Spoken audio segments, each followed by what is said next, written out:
O devoto Rufino, a respeito da visão que teve da glória que o grande São Francisco alcançaria por sua humildade, fez-lhe a seguinte pergunta: Meu caro pai, suplico-te que me digas que opinião tens em verdade de ti mesmo. E o santo lhe disse: Por certo, tomo-me como o maior pecador do mundo e aquele que menos serve a nosso Senhor.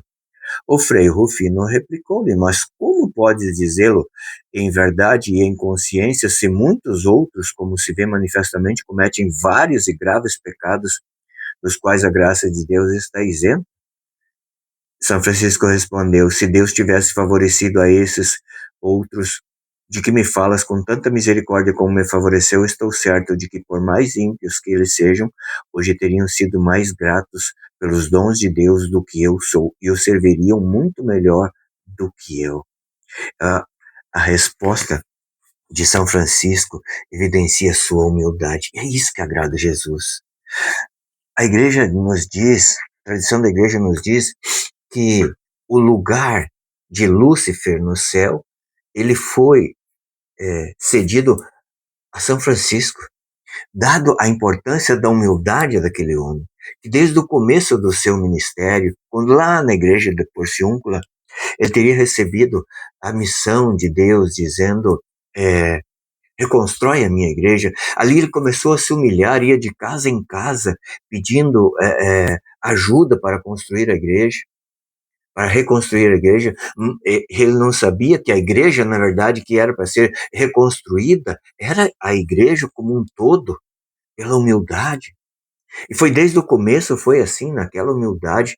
E, no entanto, a humildade desse homem foi o que conquistou para ele esse lugar. Ele era tão humilde que no dia do seu, ali da iminência da sua morte, ele pediu para que se cavassem na rocha uma sepultura, naquele lugar onde eram jogados os condenados à morte, de lá de cima do penhasco.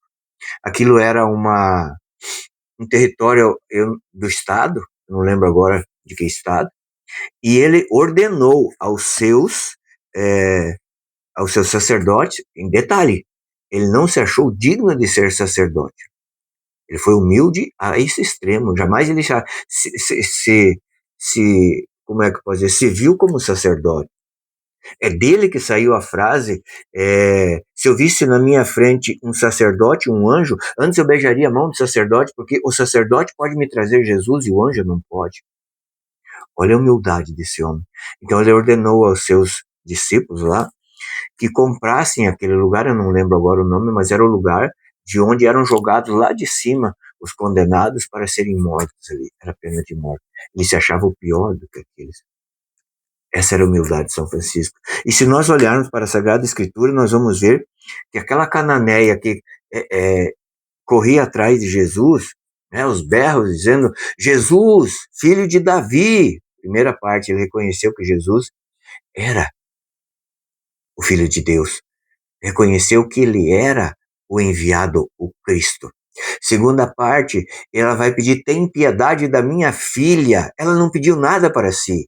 A sua fé e o seu pedido certamente constrangeriam Tiago e João, que pediram, um para ficar à sua direita e outro para ficar à sua esquerda. E parece que Jesus demora, e naquela demora para atender os próprios discípulos, se encoraja a dizer: manda essa louca embora que está gritando.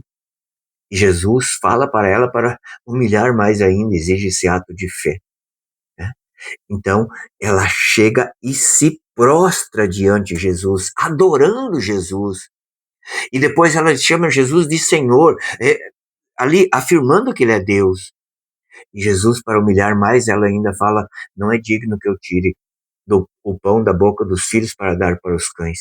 Ela não refutou a ideia, a acusação de Jesus sobre filho dos cães, porque o povo dela, os cananeus, eles bebiam o sangue humano e até comiam os cadáveres para ficarem mais raivosos. Ela falou: de fato, Senhor, mas que venham as migalhas. Ah, essa fé extraordinária dessa mulher, unida à sua, né, a sua intercessão, unida à sua, ali a sua adoração, foi que roubou o milagre de Jesus. Que seja assim na nossa vida, que nós busquemos Jesus na humildade e os milagres dele virão.